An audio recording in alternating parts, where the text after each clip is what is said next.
now going to ask Thomas Fitzpatrick to take those one by one, please. Thank you very much, Chair. So first of all, turning to the question from Living Streets. So pedestrians are being taken into account within the design of the greenways and will benefit from the delivery of the schemes, and indeed are benefiting from those that we have already delivered. In terms of work beyond the routes of the greenways, the development of the Greater Cambridge Transport Strategy will be looking at walking across the city, and that obviously is going to be subject to its own consultation, hopefully late this year. The GCP remit and delivery programme does not extend to maintenance of footways beyond the greenways. However, we will work with the County Council to identify any significant maintenance that does need to take place at the end of... Just a small point, but don't these officers seem to be getting younger by the day? Greenway. Moving then on to carbon neutral Cambridge with regards to the Burrells Walk Bridge.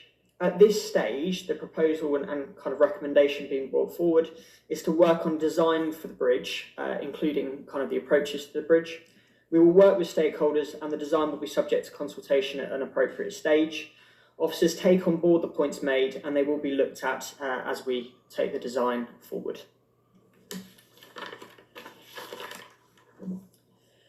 Moving on to the points made by Josh Grantham from CamCycle. The Melbourne Greenway is currently at detailed design stage and has taken in CamCycle's comments alongside other stakeholder and resident comments as part of 3 different stakeholder engagement periods and consultations that we've had. Our response to the latest engagement was clearly set out in a paper to the Executive Board alongside the outline business case in 2023.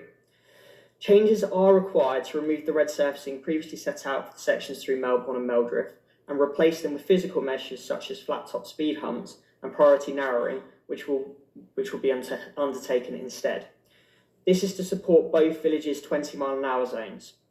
A traffic regulation order will follow with a consultation as part of its process, and we've been engaging with members and parish councils as CamCycle have mentioned.